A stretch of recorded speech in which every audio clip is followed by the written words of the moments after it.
Continuando con el avance, vamos a ver ahora lo que es el tema 6, enfermedades vasculares intestinales.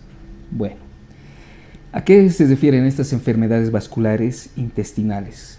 Pues a la alteración en la circulación mesentérica, ¿no? Las arterias mesentéricas son las que irrigan especialmente lo que es la parte intestinal, entonces necesariamente va a haber una alteración a nivel de esa circulación mesentérica. Puede ser una alteración arterial o también puede ser venosa, ¿no? ¿Qué va a causar esto? Una disminución en el flujo sanguíneo, por lo tanto va a tener una morbimortalidad elevada, ¿ya? Generalmente se va a presentar en mayores de 60 años, como podemos ver en la imagen, ¿no? Y es más frecuente en mujeres, es decir, un anciano con dolor abdominal, ¿no? Tenemos que pensar en enfermedades vasculares intestinales. Vemos aquí en el esquema que tenemos abajo, ¿no? Las arterias mesentéricas respectivas, el intestino delgado e intestino grueso respectivamente, bien irrigados, ¿no? Por alguna alteración que vamos a ir analizando posteriormente, se puede llegar a esto, ¿no? Una necrosis, ya sea del intestino delgado o del intestino grueso, dependiendo de la arteria que se ha podido afectar. Bueno, fisiopatología.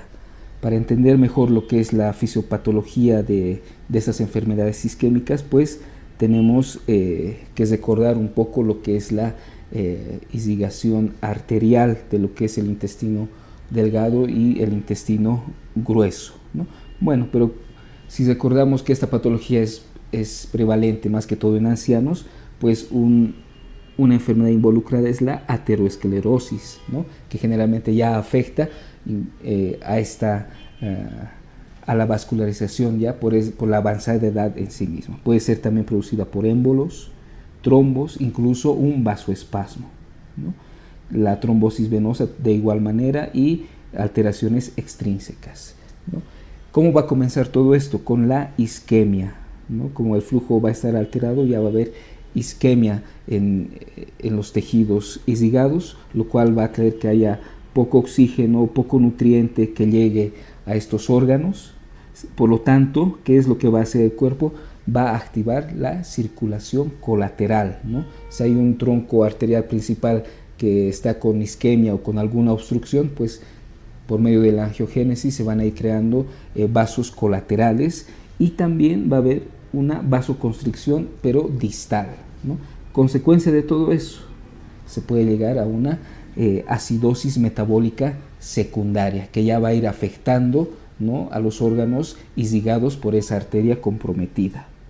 Y como último eslabón se va a tener la lesión de la mucosa intestinal, ¿no? Esa mucosa intestinal es la más susceptible a sufrir los primeros cambios debidos a esta isquemia, ¿no? Y pues bueno, tenemos aquí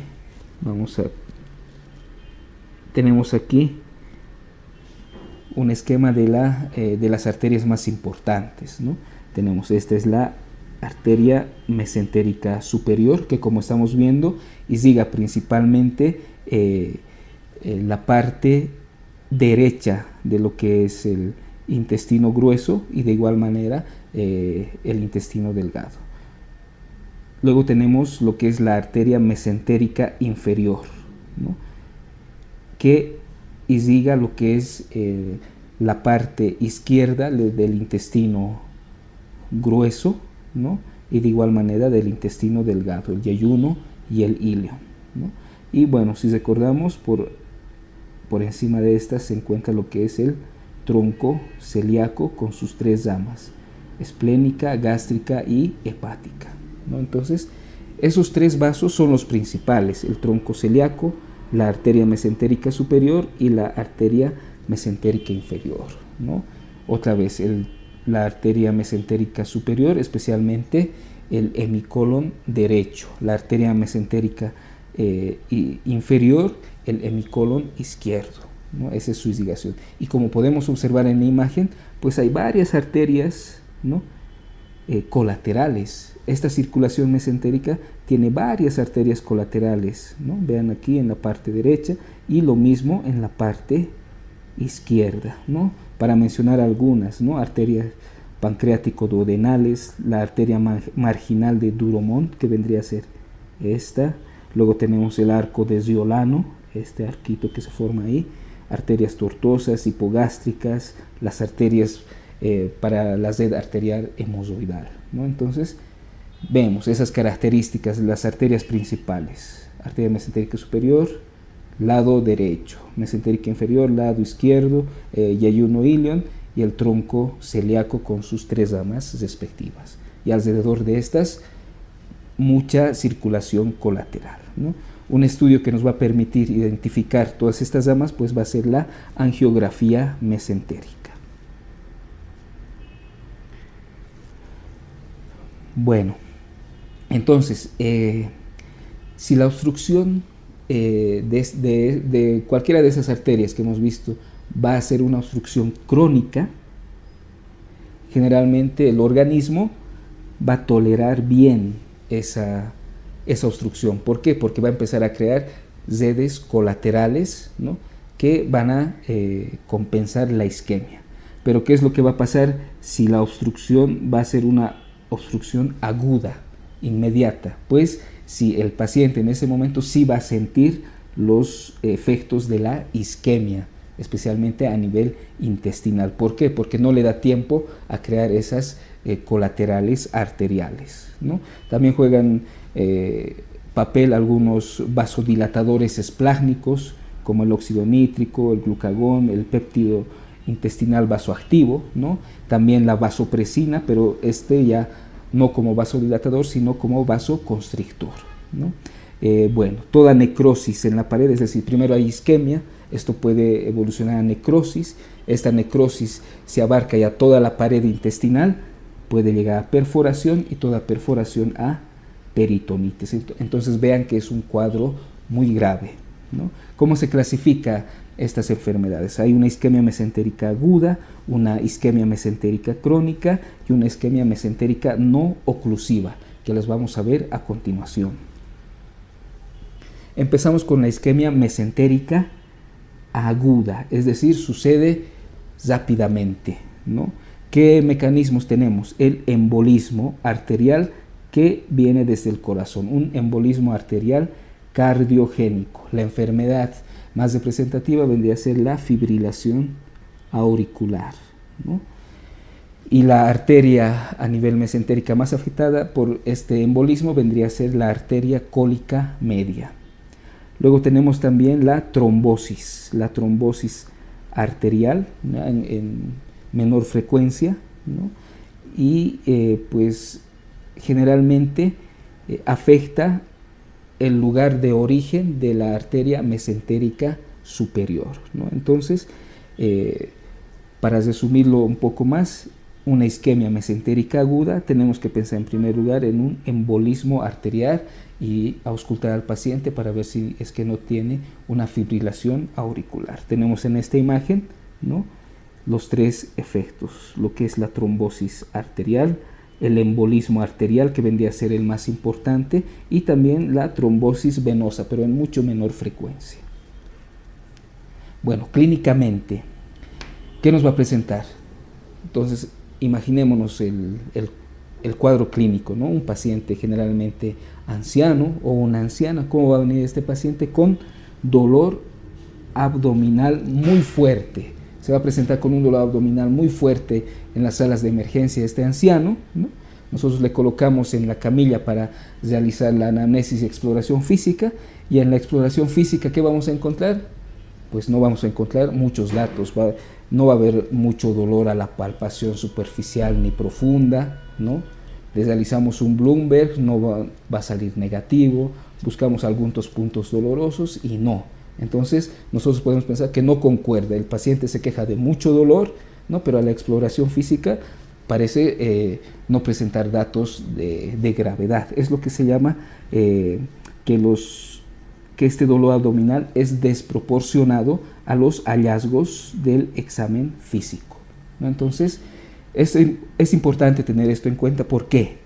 Porque a medida que pasa el tiempo, ¿no?, a medida que hay esa isquemia a nivel intestinal, esto puede empezar a producir necrosis de la mucosa, luego de la submucosa, muscular hasta pasar a todas las capas intestinales, se perfora esto y puede producir peritonitis y incluso la muerte del paciente. Y esto, una vez iniciado toda esta cascada, igual se llega rápidamente al deceso del paciente.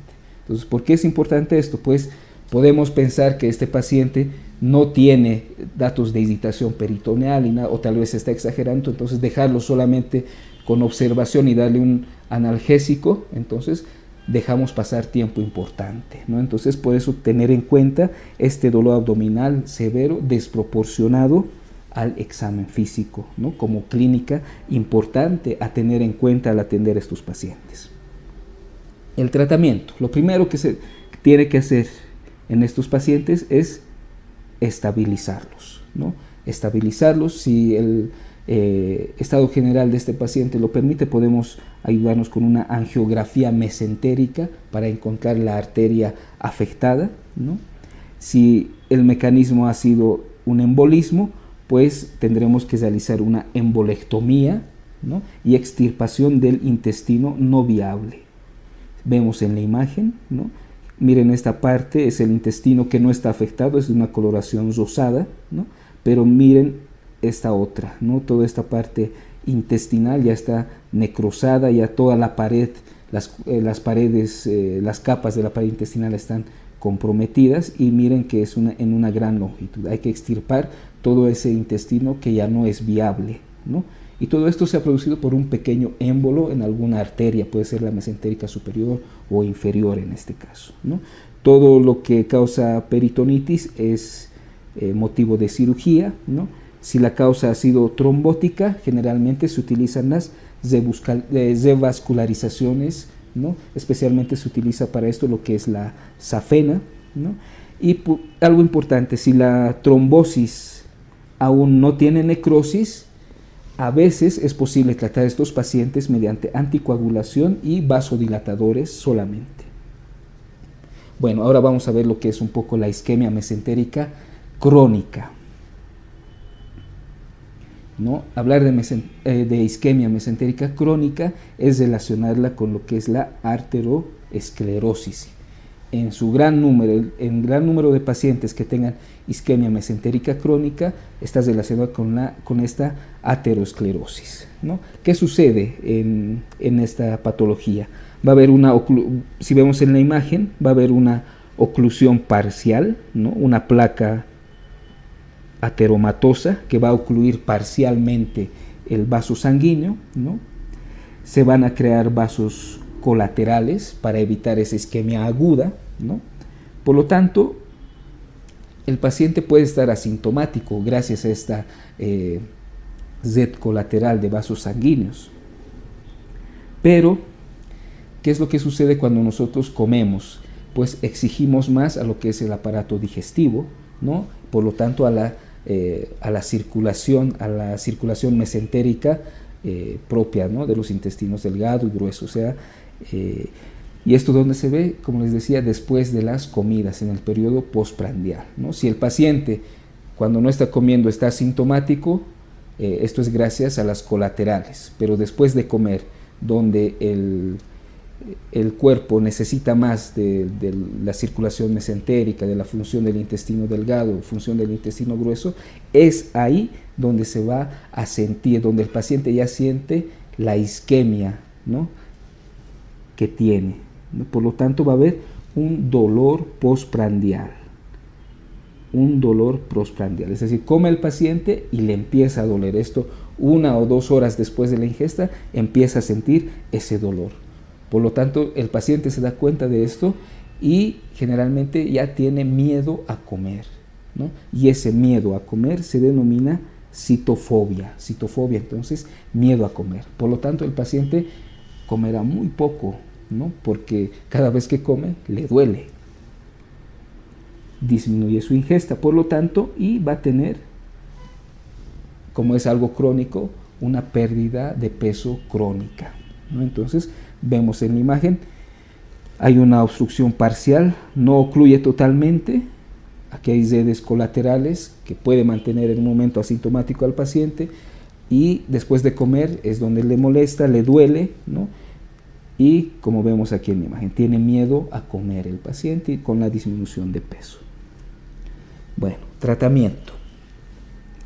El tratamiento puede ser una endarterectomía o también puede ser una derivación con injerto, ¿no? O sea, procedimientos quirúrgicos. Si el paciente tiene alto riesgo quirúrgico, se prefiere lo que es la angioplastia y las endoprótesis, ¿no? Que están generalmente en aumento las endoprótesis, ¿no? Una falla técnica dentro de estas endoprótesis es el síndrome de compresión de la arteria celíaca, ¿no? Es una de las principales fallas técnicas en estos procesos endoprotésicos, ¿no? Podemos observar aquí, ¿no? La imagen, ¿no? De una arteria. Vean este segmento que se encuentra estenosado, ¿no? De igual manera. Bueno, vamos a hablar ahora de otra patología, es la isquemia mesentérica, pero no oclusiva. Es decir, no hay émbolos, no hay trombos ahí, ¿no? Y es más, los vasos pueden estar normales, pero lo que causa esta isquemia mesentérica no oclusiva es la vasoconstricción, una vasoconstricción prolongada, ¿no? Entonces, ¿en qué tipo de pacientes se puede dar esta isquemia no oclusiva? En pacientes que estén consumiendo fármacos vasoconstrictores, en pacientes que tengan bajo gasto cardíaco, es decir, en pacientes con insuficiencia cardíaca, sepsis, en pacientes que tengan hipotensión, hipovolemia, ¿no? Se puede dar este tipo de isquemia mesentérica. Los alcaloides, la cocaína, ¿no? La cocaína es un potente vasoconstrictor, intoxicación digitálica también pueden dar estos datos. La clínica, muchas veces solamente el paciente acude por dolor abdominal sin ningún otro síntoma acompañante. Generalmente es un dolor intenso y la localización puede ser variada en varios lugares, ¿no? Y también una intensidad y tipo variable, o sea, es un dolor abdominal ahí un poco muy variado, atípico. Y algunos pacientes no presentan dolor abdominal. En este caso pueden llegar a tener lo que es distensión progresiva y acidosis solamente, ¿no? Pues la acidosis y distensión progresiva de igual manera pues nos tienen que indicar la posible presencia de un infarto intestinal. Bueno, el tratamiento. Mediante lo que es la angiografía, en la angiografía se va a poder observar lo que es la compresión del tronco celíaco en la inspiración profunda, con dilatación postestenótica, ¿no? Es lo que se va a poder ver en la angiografía de estos pacientes. Como tratamiento se debe corregir el mecanismo desencadenante. Si es producido por un fármaco, eliminar ese fármaco. Si tiene una patología como insuficiencia cardíaca, por ejemplo, corregir la insuficiencia cardíaca, ¿no? También reperfundir al paciente.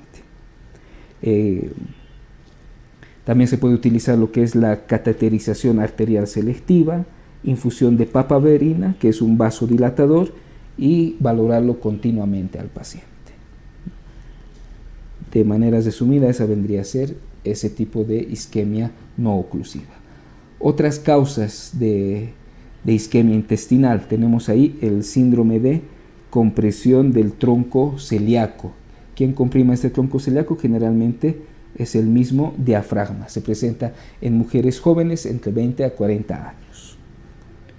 Otra causa vendría a ser la isquemia visceral aguda. Generalmente esto se da en cirugías aórticas, en ligaduras de la arteria mesentérica inferior, en pacientes con disección aórtica, en separaciones de coartación de aorta. Todas estas enfermedades pueden llegar a una isquemia visceral aguda. Las arteritis también son otras causas de isquemia intestinal, ¿no? Pueden ser arteritis mesentéricas, arteritis por radiación, y también los émbolos de colesterol que llegan a esta circulación mesentérica. Bueno, estudios de imagen. ¿Qué estudios de imagen nos van a poder ayudar a llegar al diagnóstico? Tenemos, por ejemplo, una radiografía simple de abdomen. ¿Qué es lo que vamos a poder observar ahí? Un edema a nivel de la pared intestinal, incluso lo que se denomina neumatosis intestinal, ¿no? Neumatosis, nos imaginamos que esa pared intestinal está isquémica, ¿no? Se va debilitando paulatinamente, entonces entre las capas que conforman esta pared pues se va a introducir un poco de aire, ¿no? Esto sucede generalmente antes de la perforación, y a la radiografía esta neumatosis intestinal se va a poder observar como un doble contorno. También puede haber neumatosis a nivel portal, ¿no? Y son datos que nos indican un infarto intestinal. El enema convario está contraindicado, pues dificulta lo que es la visualización con angiografía y también dificulta la revascularización. Entonces, el enema convario está contraindicado en este tipo de pacientes con isquemia intestinal. Luego, la ecografía Doppler, ¿no? Como vemos en la imagen, pues nos puede ayudar en casos de isquemia intestinal crónica. Vamos a poder observar lo que son las ondas de los vasos mesentéricos, las ondas vasculares, ¿no? Y las velocidades, ¿no? Sistólicas y diastólicas de los vasos comprometidos. La angiografía tomográfica, la angiotac, ¿no? Nos va a poder visualizar exactamente el vaso que está obstruido, y eso es lo más importante, ¿no? Nos va a poder localizar el vaso que está sufriendo la isquemia, ¿no? Y adyacentemente también nos muestra dilatación de las asas intestinales, puede haber un engrosamiento de la pared y gas en la vena porta, es decir, esa neumatosis portal de igual manera. Pero, como habíamos dicho anteriormente, el estudio estándar oro para las enfermedades isquémicas intestinales es la angiografía mesentérica, ¿no? Como podemos observar ahí en la diapositiva, ¿no? Nos da una anatomía clara y nos permite saber la causa, ¿no? Que produce esta isquemia, y también permite aplicar tratamiento, ya sea con el uso de vasodilatadores trombolíticos. Permite distinguir si es una forma oclusiva o no oclusiva. También nos permite verificar si existe circulación colateral o no. Y generalmente hay una imagen telegráfica de vasoespasmo mesentérico, ¿no? Si hablamos de vasoespasmo, esto se da en la enfermedad isquémica no oclusiva, ¿no? Entonces, si vemos aquí la imagen, ¿no? Vemos esta arteria mesentérica superior y vemos en esta parte una pequeña estenosis, ¿no? Entonces, esto es visible gracias a la angiografía, ¿no? Y con esta misma angiografía, en este sector, ¿no? Han puesto un stent para dilatar esa región estenosada y así otra vez el flujo sanguíneo se recupere. Bueno, y como diagnósticos diferenciales, ¿no? Tenemos la perforación visceral, oclusión intestinal, pancreatitis, colecistitis, nefrolitiasis, enfermedad ácido péptica, enfermedad inflamatoria intestinal, apendicitis, diverticulitis, gastroenteritis. Son muchos diagnósticos diferenciales, es decir, todas las causas de dolor abdominal severo y de inicio súbito son los diagnósticos diferenciales de estas patologías isquémicas a nivel intestinal. Bueno, con este pequeño resumen espero les ayudemos en su estudio en este tema.